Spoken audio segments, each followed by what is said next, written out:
Good afternoon, everyone, and welcome back. Glad to say we have not lost anyone during lunch. And so we will kickstart the afternoon session, starting from the presentation about the topic of nature. So exact 46 days ago, the AASB board has approved the issuance of AASB S1 and S2 that's focusing on climate. And we haven't even seen the first batch of report yet. However, in the market, I was in a conference last week. It seems that there are speculations, rumor has it, nature will be the next topic and climate is done and dusted. So we have a very timely report. If that's the case, is Australian entity actually ready for that next big topic? So now I would like to welcome Dr. Lindy Bine and also Dr. Mose Hossain onto the stage to share their research. Is Australia ready for nature disclosure, current practice and perspectives? Thank you. Okay, thank you very much to the AASB for inviting us to present the start of this project that we're doing on nature.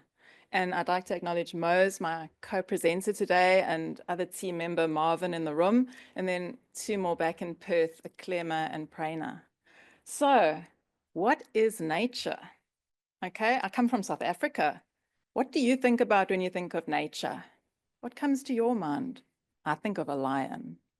Okay, so having been in this business of sustainability reporting for 20 years, this term nature has taken us all by a little bit of surprise, because we're now just getting used to ESG, environmental. Now, how does environmental and nature fit together? We're just trying to survive climate in Australia, climate reporting. So how is climate in relation to nature? So this project, we're presenting some preliminary results. We're going to be looking at what does nature actually entail? What are the subtopics? Should we be thinking about a standard for nature or subtopics of nature? What are the big standard setting powerhouses doing at the moment? GRI, ISSB, FRAG, SEC, although of course climate's a dirty word in America. Huh? Okay, so what we've done so far is we just took the top 20 ASX listed companies and we had a look at what they're doing in both the front section and financial statements on nature related topics. We also looked at what the standard setters are providing as guidance for nature related topics. And then we have started conducting 11 interviews with multidisciplinary teams that are either preparing or sharing nature and sustainability topics. So, as you can see, nature has got a lot to it. When we, as our team, were trying to talk, well, what is nature? Like, what exactly does that mean? We looked to the TNFD and we pulled out these major topics coming from the TNFD that are involved with nature, because we're thinking, we've been studying this for 20 years. We've been studying sustainability reporting, and there's a lot done on the environment already in sustainability reporting. So we were hoping to find that us Australians and others are already doing quite a bit on nature, because we don't want to hit the market with too much extra cost, etc., if nature topics do start to emerge. So you can see from this diagram that, yes, climate is an aspect of nature. So nature is a bigger umbrella with climate as one of those important aspects. And what the TNFD do is they actually really bring together all the interactions that go on in this natural ecosystem, etc. So the other aspect about nature reporting is in our country, we've got great environmental laws that are actually implemented. So we were also thinking, do companies already have good reporting systems for compliance that could hopefully transition into future nature reporting on topics like water, etc. So the big four powerhouses. Now, they already have some guidance on nature. You can see the EU, they're on steroids, always ahead of us with sustainability reporting. They've already got 5 environmental standards, which cover, we think, nature topics. We've got the GRI standards on water, energy, biodiversity already. And then we've got the new TNFD. So what's going to be important with nature is whether we're going to be able to hold it together and stick to financial materiality. Because I think a lot of people are, for example, the TNFD, they seem to be wanting to go double materiality with their word impact. So I love the 4-pillar approach: governance, strategy, risk management, and metrics. And the TNFD do say, oh, we're the same as the TCFD, you know, that got pulled into S2. But there's some fundamental differences, perhaps, in the materiality, because the TNFD keeps talking about impact management, which is fine. But we're just going to have to be very clear if we're going to stick at the AASB with the financial materiality piece, which makes sense from a connectivity point of view. But we can debate that. And if you talk to some environmental scientists, they definitely want double materiality. So this is a beautiful heat map of what's going on in those 20 companies as far as nature disclosure goes, which Marvin did this nice heat map. So what those numbers are all about is the green is where there's some reporting already going on, and this is all in the front section at the moment. We'll talk about the financials just now. You can see the red is when nothing's going on. So we pulled out the major topics, which is the rows, like, do they mention nature at all? Well, 14 of the 20 companies did mention something about nature, which we also, if they talked about environment, we were all right with that. We regarded them as talking about nature. And then you can see there 50%, 10 companies spoke about water, waste. That's the first column, whether they mentioned something overall. Then we took those major pillars of reporting, like we said, okay, well, what's this disclosure about? Is it about governance? These are the top row, governance, or is it about strategy? Is it about risk, opportunity? You can see it's all red, not much going on with nature, opportunity. What about impact? Okay. And then metrics and targets, also more on targets, but not so much actual metrics, which is understandable. You know, like everyone's saying, how do you measure nature, etc. What's going on in the actual financials? Well, as we expect, not much, okay? So and I mean, I'm also talking financial statements, but of course, in the director's report in our country, we have to talk about whether we've complied with environmental laws. So we did pick that up in these 20 reports that we've analyzed so far. But then in the actual financial statements, we didn't, of course, include climate disclosures, which is part of nature, but we separated. We looked at disclosures apart from climate, you know, because that's another story.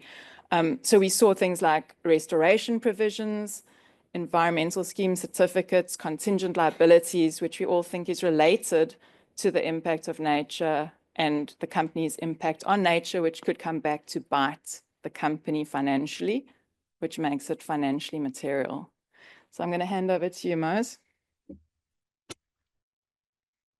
Forward. Thank you, Lindy. So as we see that based on the 20 companies' sustainable annual reports, secondary data analysis, we have seen the trend, how the company presented the nature-related information. Then as part of the research, actually, we have conducted 11 in-depth interviews, semi-structured interviews with the preparers, auditors, and ESG consultant. Being a qualitative researcher, always I said, I mean, how is always $1 million question. I mean, how the company and why, so that the qualitative research through the, the semi-structured interview that can, dig further actually. So these three important aspects actually we have presented here from our 11 interview. First one is the current practices, or the interview says. So the minimum and superficial disclosure, as you can see, so most of the interview, they said that they just tick the box. As the it is really, during our, research project, actually, during our interview, we frequently actually, debating actually what we should include within the nature, as the Lindy says, because how you can distinguish from the climate, how you can distinguish from the environment, and as well as the biodiversity, what really does they mean? So the interview said that they just stick, the TNFD, that we are doing some sort of, nature-related information. Second current trend is the focus on climate, but not, but overlooking the broader natural aspect. So as I said, as you can see the interview code, a lot of companies actually focus heavily on the carbon emission. And we have seen they have a big paragraph, they have a big section related to the, the carbon emission, the climate related talk, but nothing about the nature. And we'll come later, actually, we will see where is the complexity and how the interviewee actually, they explain this complexity. The third, current practices, they said lack of consistencies and the comparability, because there is no consistency, because all 20 companies we found some big companies, right? They have the TNFD they mentioned, and they are trying to follow actually under the 4 pillar. But interestingly, that's not the explicit actually, only 2 or 3 company we have seen a explicit nature. So that's actually come out from the interview code.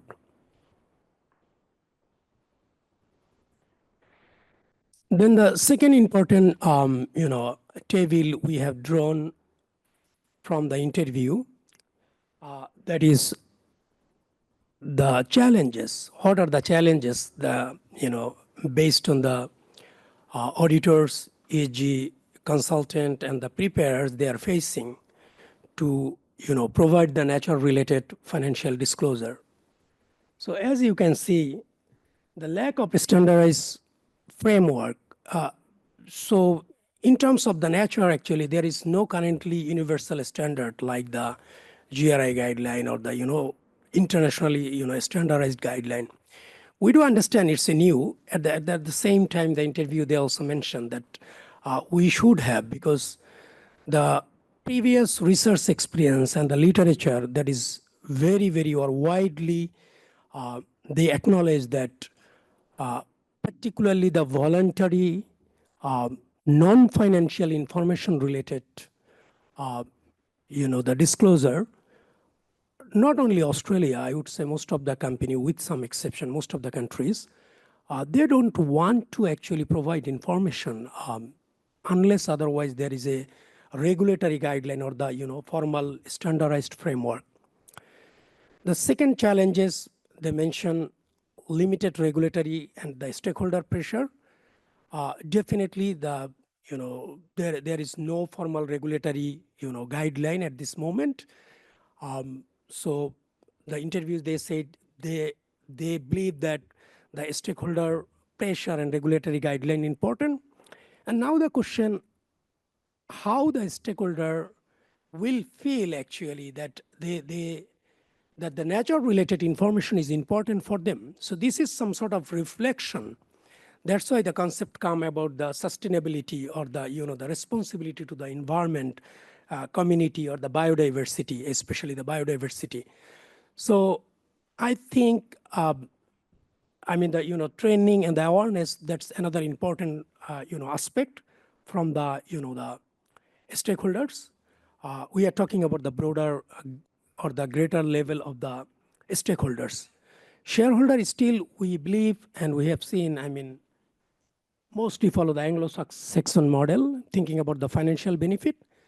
So it's a long-term journey.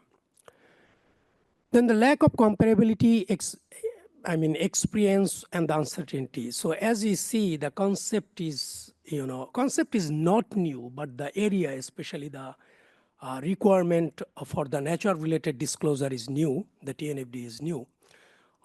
So they have a lack of experience. And when you talk about the comparability, we should have some sort of benchmarking guidelines. So currently, no benchmark for the comparison or the comparable guideline. So, and also the uncertainty. Then the next challenges, they mention about the risk of user misinterpreting the disclosure, how the user actually understand the nature. So from the very beginning, we are talking about as the concept is emerging actually. So it's huge confusion. Either it is a biodiversity or it is a climate change, flora, fauna, and how, I mean, which one they should include, the air or the ocean. So someone they think, okay, it could be a climate change. For example, flora and fauna, should we consider the biodiversity? So previously, some of my research I have done, for example, Murray-Darling Basin Authority, their biodiversity reporting regarding the flora fauna biodiversity losses. So how I can distinguish the same thing actually from the nature? So that's why, especially this is a risk of interpreting or the misinterpreting the concept. So it should be clear. Then the data collection and cost, because the context of the nature and the complexities of the natural environment or the biodiversity uh, is much more challenging than the other area, because some natural environment or the nature, particularly the flora fauna, so the collecting data is very complex compared to the greenhouse gas emission. Because in greenhouse gas emission or many other aspect of environment, there is still the data availability is, data are available, but the nature, it is tough. And then the last one, the difficulties in measuring and quantifying. This is always a problematic because as the area is new, even previously we have seen or the literature suggests that any sorts of voluntary disclosure or voluntary information measurement is a big problem. Particularly, we have seen that the carbon measurement, for example, there is still, I mean, that is a big topic. Scholars are doing a lot of research. The practitioner, they are also doing a lot. But I talk people from the environmental science to the the plant biology to the agricultural science. They all agreed and that the measurement system is completely corrupt, because when some group presented the data, and if the other group, they presented the same data in the carbon data in a different way because the measurement is different. So here again, as the topic is new, currently whatever the company is doing, the the complexity of the measurement is huge. That's the interview said. I think this is the last one actually. I think the recommendation for the standard setter, and I'm really scared because all the standard setter people are here. But this is not our research team, our just very our own, I mean, the views. This is from the prepare, I mean, from the interview. So quickly, the standardized framework, that is very important that all interview they agreed. Then the one standard versus multiple, and that is another biggest problem. Where actually the preparer should go? I mean, is it, we have the sustainability reporting, the scope one, right? Then we are talking about the climate change reporting. Then we're talking about the biodiversity reporting. We're talking about the environmental reporting, carbon emission. I mean, so actually, what would be the, the great plan actually? Either, so that suggests, okay, it's not like 600 or 500, sub standard. So it should be a standardized process. It could be integrated or it could be under the broader guideline. And the most important thing, because as you see the project name, that the natural related financial disclosure. So we are talking about the financial disclosure. Interestingly, we didn't find too much disclosure in the annual report talking about the financial loss. I mean, they measure it, okay? We didn't find it. And also the interview, from the interview, it is clear that the financial the financial, sorry, this is the financial double or the impact materiality. So this should be very clear actually. So all interview they are agreed actually either which way we should go. And again, the same thing, I think from the current practices, it's come like increased regulatory and the investor pressure. So I think the standard setter, they have a role to play here, actually. And the regulatory bodies, country-wise, or I mean, they need to think about the regulation. And focusing on the materiality, which particular nature is important or material for the organization, because every organizations, they are different. Their nature are different, operations are different. Mining companies, their natural impact or the impact on nature would be different from the ready-made garments or supply chain, ready-made garments company, but still they have the impact on the nature. So it should be very clear so that the interview, they talk about. So the next standard, I mean the recommendation for the standard setter, they align with the other standard. So currently we have, GRI guideline, we have European Accounting Standard, International Sustainability Standard Board, so all these things. So just make sure that the standard setter they think when they prepare and provide the guideline for the nature-related financial disclosure, that should be aligned with this. So thank you very, very much for listening us. So this is the initial stage, our information based on the secondary data and the interview. Always I put a question the last slide, though probably I forget, that why it is important, so hot? I mean, what are we doing actually? I mean, we have sustainability, voluntary guideline, and companies they are presenting, increasing. In Australia, actually is increasing. I would not say we are in a mature stage. And climate change, and now the nature, why it is important. So we need to think about that. And also I think the standard setter, they will provide us the clear guideline. Thank you, everyone.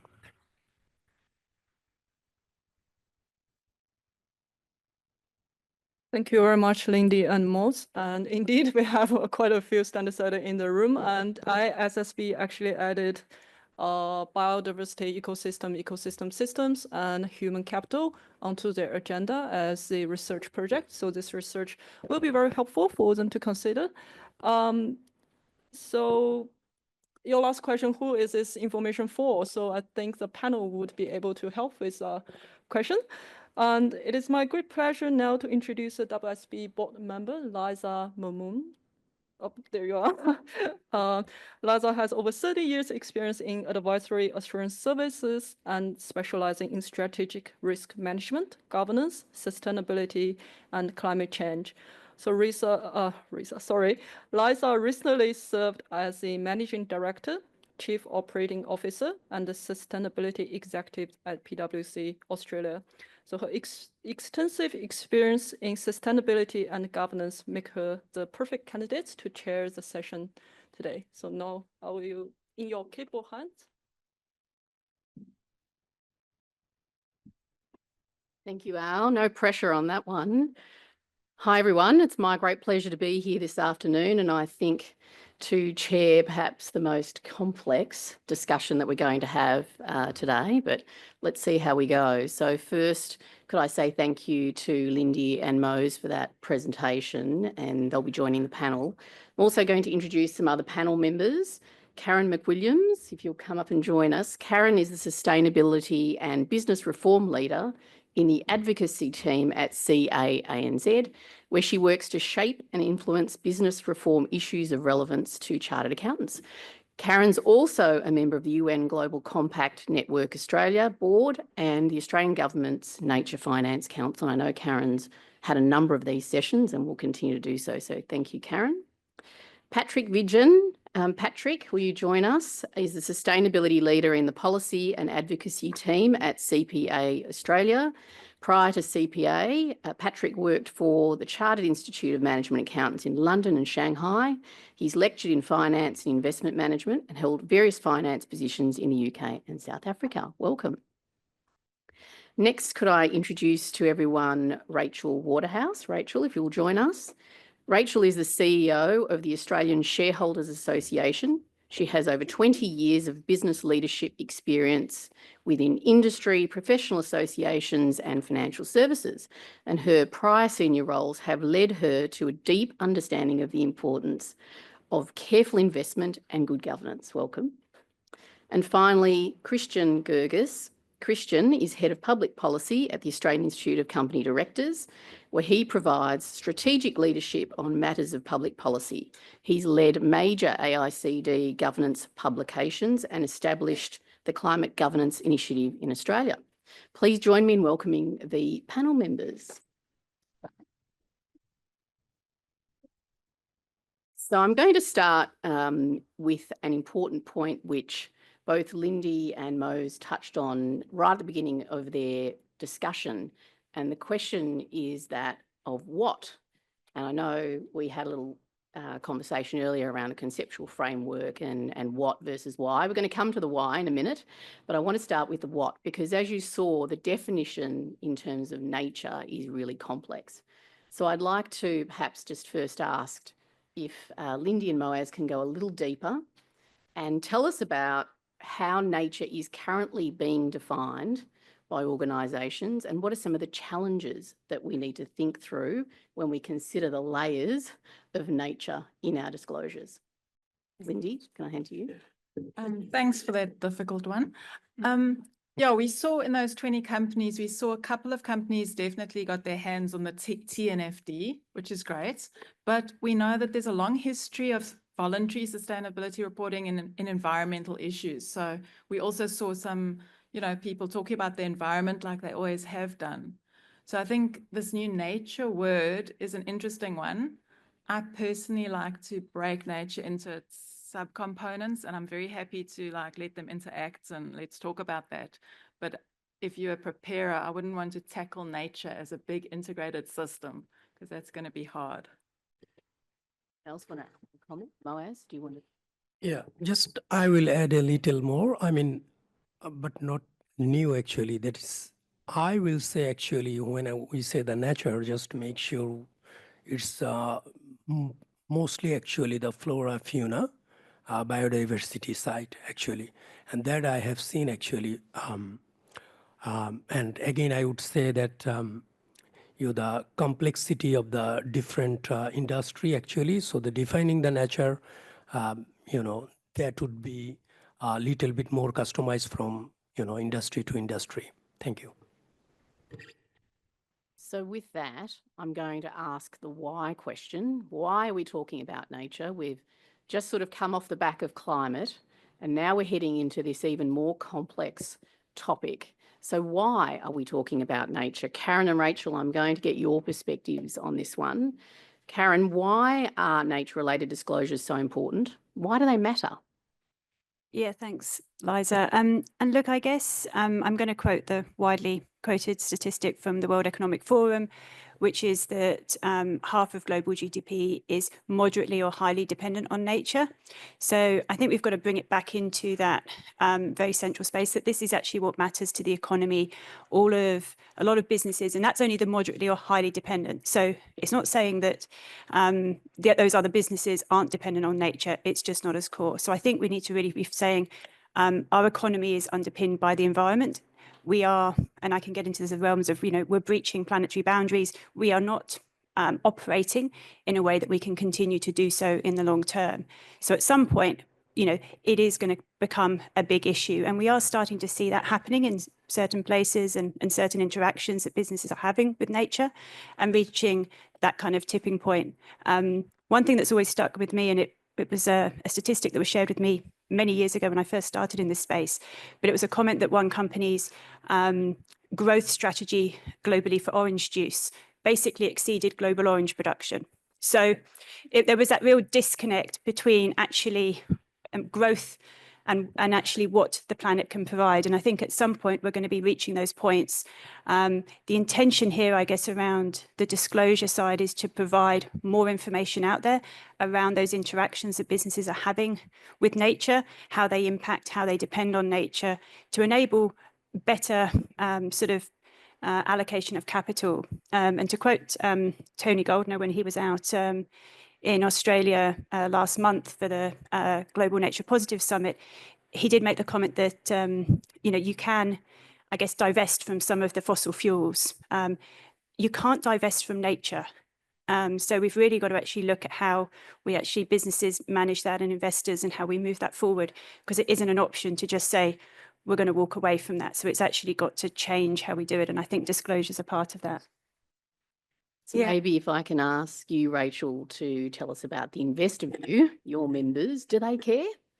I think the real answer is yes and no. And so some care more than others, but I think if you look at it from a governance lens, it's around making sure an organisation is sustainable. As an investor, you invest hoping that business is going to be sustainable. As Karen mentioned, the example around oranges, well, we want to, as investors, know that there's a sound strategy in place.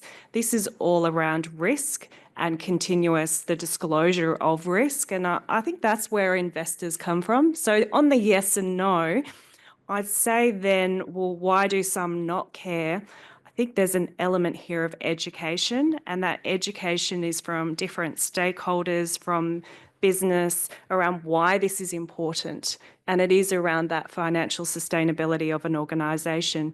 But often this comes down to doing the right thing as well. You do need to think about the risks that are in place, what is the mitigation, and make sure that an organisation is doing the right thing. So I think it will evolve. I do think as there are standards that cover this off with more of a framework or of a way of doing things, as long as it's cost effective, that's the way forward, because then it doesn't become subjective by organisation. And even in preparing for today, I've had a look at a few different annual reports, and I can really see that there is a difference there in how the reporting is done. Investors, retail investors, only get once a year an opportunity to engage with companies. And I think that's an important time to be able to ask these questions. It's going to become more important over time. That cohort that don't believe in it or don't think it's important do need to be educated. And I think when you educate them around that a company cannot achieve its strategy, that they would be more understanding. So practical, tangible examples will help investors on the journey. So maybe we'll just add an and perhaps go to the next question, and that is, in terms of the complexity and organisations being prepared, I mean, we saw through the research presentation that there is a range, a plethora of reporting, from a range of environmental reporting, some climate reporting, maybe not even the mention of the word nature necessarily. So what are the challenges around organisations preparing? And clearly we know an investor-led approach needs consistency and comparability. So I'm going to go to Patrick and Christian and get your thoughts on what you see the challenges are as organisations navigate and start to work through, even just thinking about the TNFD, the Task Force for Nature-Related Financial Disclosures. Patrick, do you want to go first? Yeah, sure. I think one of the biggest issues we face is that this is not an add-on. It's not that we've been looking at climate and now we want to add on something else to that. That's not the way that sustainability operates. We talk about interconnectivity in between sort of the way that you produce a sustainability report and how that needs to match back to your financial statements. That's only one component. There's also interconnectivity between the various elements within sustainability that we need to navigate. Our view on that as CP Australia is to focus more on systems thinking, getting our members across the fact that if you've got a baseline understanding in terms of what you need to do more holistically, and coming back to the 4 pillars that we spoke about previously, and you can then leverage that skill set into whatever topic is coming your way, that actually sets you up for success in the future. The thing which I tend to find quite a lot reading through disclosures as well, those companies that are already reporting on nature, is the issue that you've got, in our case, for example, we apply integrated reporting as a principle. But if you look at jurisdictions where integrated reporting has been mandated, so looking at South Africa, for example, what you find some of the banks now doing is they've got an integrated report. It's around about 200 pages. Then they've got a climate report. That's around about 150 pages. Then they've got a nature plan and statement, which is around 25 pages. Nobody's going to read through all of that. And AI is not the solution to that, by the way, but nobody's going to read through that. So I think what we need to move beyond is about starting to think or think about these things less as compartmentalized issues and as holistic kind of problems that we face. We mentioned quite a lot that nature and climate are inextricably linked. We tend to stop there, but they are linked to each other. So it's how can you leverage from your climate reporting that you're doing at the minute and extrapolate that into nature? So what is the connectivity between those? Maybe just one final point of materiality as it relates to that. Nature's not going to be material for all organizations, right? It depends in terms of what your dependencies are. Do you have a major dependency on nature? But it's also then coming back to your impact on nature. And the example I'll use is a logging firm. A logging firm will have dependency in terms of making sure that their plantations are sustainable and can deliver that same yield every year. Otherwise, how the hell are you going to produce for IKEA? So that's the one component. Second component, however, is the effluent and toxins that you sort of do as part of that logging operation. That gets dumped into a river and an estuary. So you're directly impacting on participants down the line in terms of their dependency on water. And it's thinking about that. It's not that we are, unique players within this. It's all interconnected. And we need to start thinking more broadly about that impact that we have along your value chain. In the absence of that, we'll have fragmented reporting and we won't be driving the agenda properly. Christian, do you want to pick up from there and tell us a little bit about the board view, the director's view on the challenges? Yeah, not to maybe dampen spirits perhaps, but I do think it is important to kind of recognise the full suite of different issues that boards are grappling with. So if you think about an Australian board, obviously the domestic economy is slow, the global economy is uncertain, there are major conflicts, there are supply chain disruptions that are still washing through, inflation is high. So these are all issues that boards are thinking about. Obviously, cybersecurity remains a major topic and has significant concern. And obviously, we're all heavily invested in Australian companies, making sure they protect our data as robustly as possible, the advent of AI. So I mentioned a couple of these elements, not to say that nature's not important, but just to highlight that there are lots of other issues competing for board time. And I think one of the lessons, though, that we've learned, I think, from the climate experience was that for a long time, climate sustainability issues, I think, were stuck at a lower level management level, and they did not escalate to the board. So the AASB is quite focused on how do we raise awareness around these issues. I think it's really important. Obviously, I don't want to get chased out of here with the machete, but I think reporting is the end point. You need, first of all, people to start to think about, what are our dependencies, what are our impacts.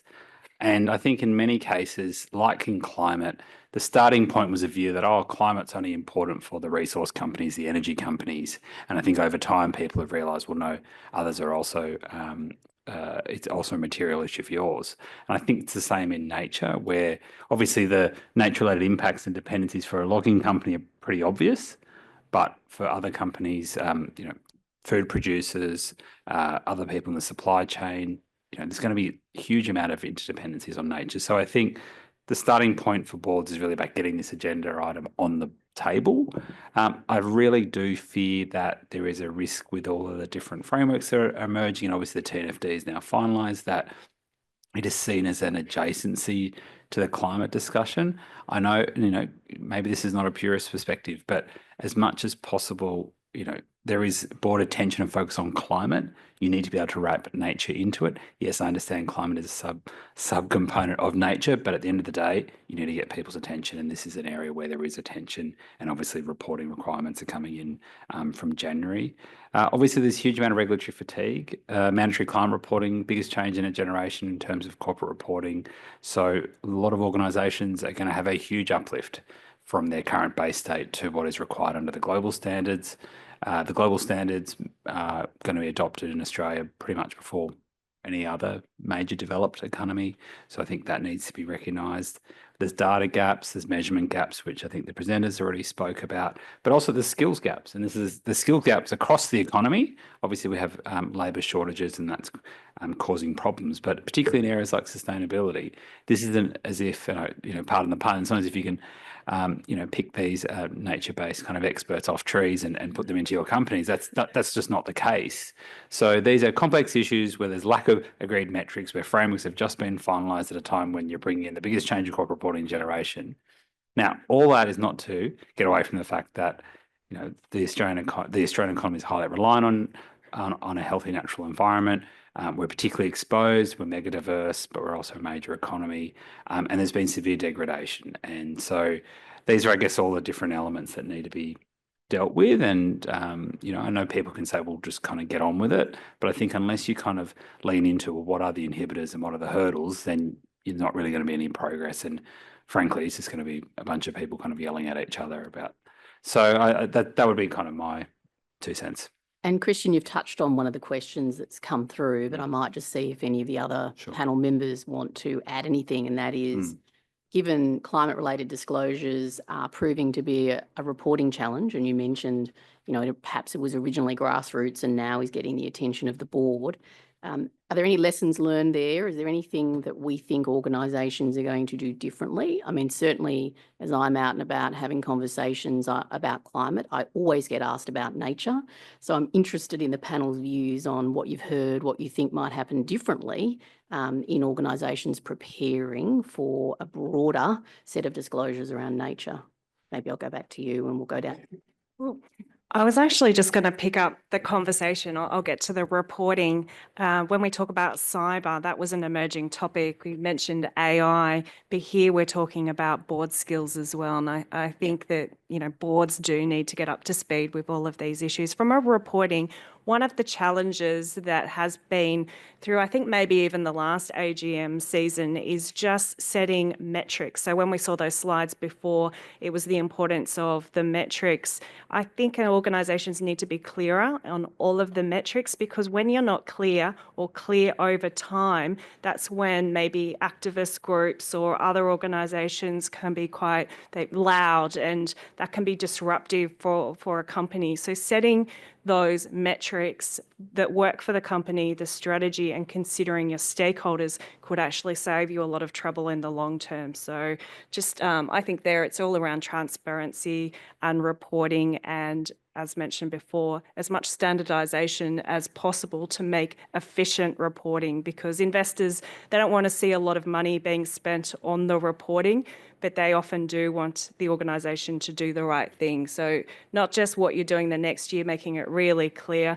As mentioned, Patrick mentioned around the length of reporting, that becomes a challenge. The reality is it becomes a challenge when you've got all of these different metrics that you want to be including, but maybe that transparency can solve issues in the long term.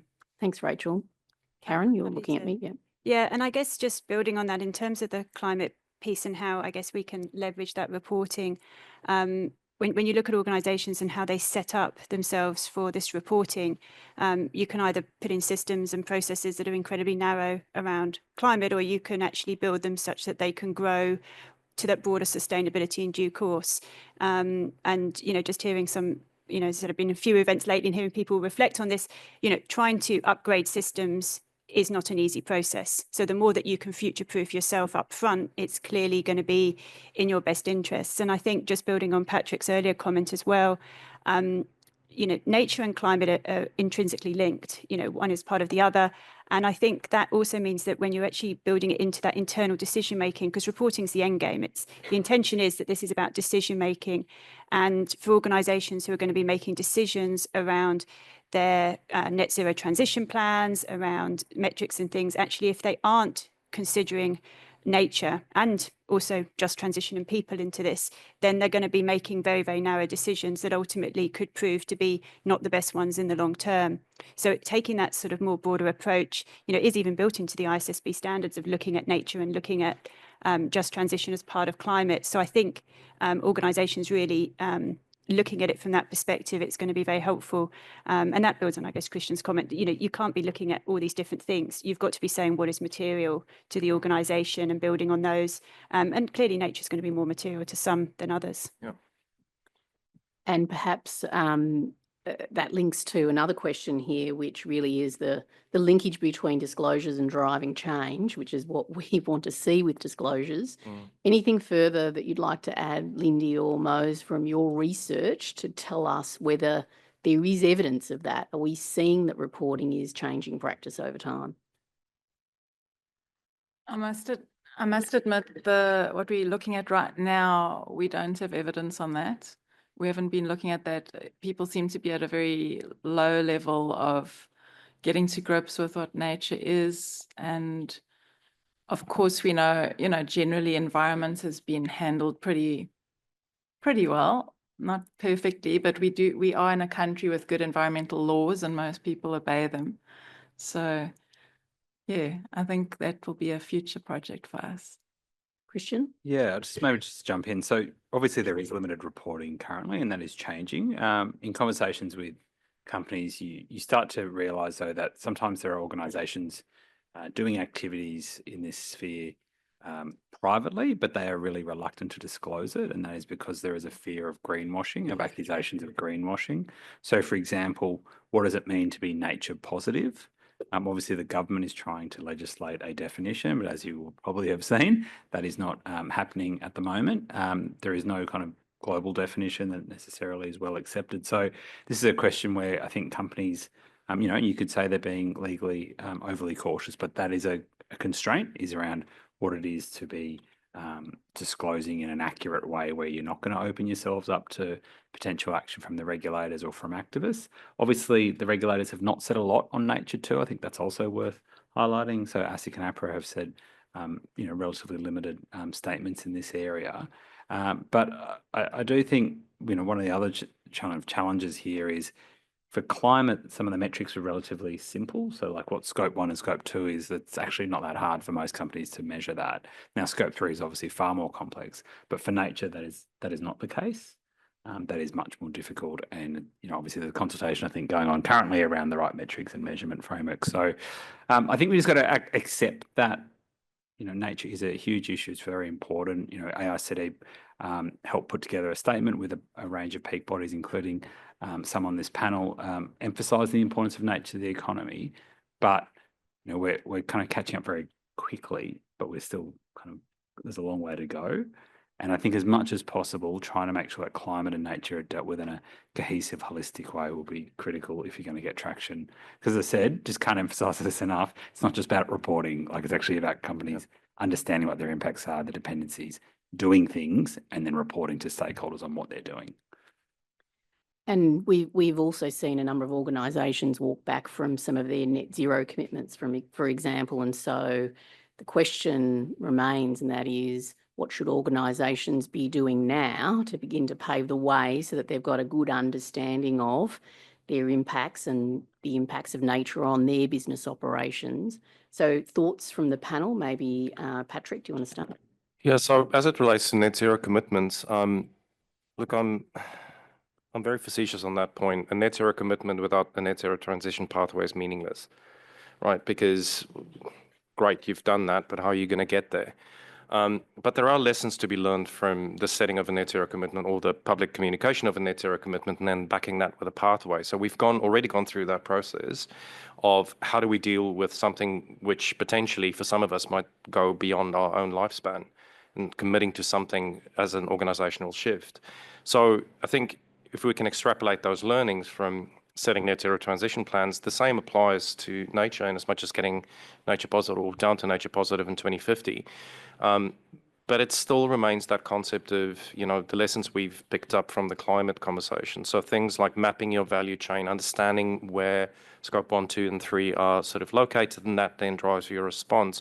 The same things apply here. Identifying where in your supply chain or where in your operations base is that predominant impact, and then managing your response on the back of that. So it's not as if the principles we're applying is 100% new. I think we've learned some lessons from doing that for climate, and it's how do we actually then lift that into the nature space as well. Does anyone else want to add to that? I want I want to add a little bit, as Patrick says. I mean, the supply chain is very, very important. So I can give you an example. Actually, I mean, the ready-made garments industry, for example, in Bangladesh. I mean, they provide all the top brands. Including Sara Lee, Gap, or Louis Vuitton. I mean, everything. So what we have seen, like within the supply chain, actually, as a consumer from the Western society, right? We have some responsibility, like so the stakeholders, particularly the the consumers, we need to be more concerned so that the organization or the companies feel obliged to do the natural positive activities in their whole supply chain. So in the ready-made garments, what we have seen that in the supply chain that they actually dump the direct wastage actually to the nature, and that's completely damaged the whole the natural environment. The question is, how many of us actually, when we bought the clothes, actually top brand from Australian, either David Jones or whatever, how many of us really concern this natural damage? So that is my concern. Yep. Yeah. Thanks. I might just kind of jump in on this question, if you don't mind, of this kind of backtracking on commitments, because there's been quite a bit of media around this in different contexts. And I might just pick, one example, which was, I think Air New Zealand kind of backtracking on some of its targets on the basis, I think, of effectively sustainable aviation fuel not developing as quickly as they might have hoped. Obviously I won't get into the specifics of that company because I'm not qualified to kind of comment, but I do think there is a tension here. So you can either have companies putting out plans that are relatively unambitious on the basis of information technology that is available now, which might be underwhelming, right, to the market. Or you can have companies trying to be a little bit more ambitious, trying to strive, but then there's going to be more uncertainties because you're talking about commitments that are potentially decades into the future. You have uncertain policy environments. You don't know whether technology in certain areas is going to become commercially scalable. So I think there is a tension point here. And so people need to, I think the market and investors need to be able to accept that people will put targets out there and they may need to withdraw them or revise them over time. And that's not a bad sign. It's actually a sign of a maturing market and a maturing skill set and reporting from those organizations. Because the worst thing to do is put something out and then just, fail to achieve it. And you find that out, 10 minutes to the due date. That's not helpful either. So I think if we're actually, going to have progress, I think everyone needs to kind of accept that if you want to encourage people to disclose, then encourage them to disclose, give them some latitude around that, obviously without trying to encourage greenwashing, because then people will report. And that was the risk. I think that was the experience with climate was, you're never going to report 100% compliant with TCFD way to start with in year one. It's going to change from year to year. You're going to improve, you're going to mature, you're going to see other people's reporting and you'll learn. And so I think if we want nature-based reporting to go down the same path, then we also need to kind of create space for that and acknowledge that there is no, there's very few roll gold TNFD reports out there in the market. The TNFD only just finalised. So I think that has to be acknowledged. Sorry. Yeah, I would just say, building on that is the realistic plan, because the hope for the future is we will have technology that improves the way things are done. So rather than a company thinking it's going to be available, it's better to have realistic and then be able to, exceed on that potentially or do things differently over time. And I think that's what investors want. They want a realistic plan as much as possible. So I think maturity will come, and it'll be interesting to see what next year's first set of reports for against S1 and S2 are going to look like, because I think that's going to start to give us a sense. There's a couple of other questions here I want to touch on, and I've got a couple more as well. So I'm going to just sort of look at you all, and the first person who gets to the mic. Just going a little deeper on the board's question, there's a question here about whether we are seeing any allocation of capital focus to assess nature-based risk opportunities. For my part, I would say I am seeing it in some organisations, but I don't know if anyone wants to give a comment on that. Or, yeah. As far as disclosure goes, a lot of companies, big companies, have talked about their pilot projects, where they do natural capital accounting, etc. But it's just pilots, which again, is that material, or are they obscuring other stuff? And I might just add, Liza, Foraco, which is the Tasmanian forestry company, who are a bit of the poster child for TNFD and TCFD type of disclosures in natural capital accounting.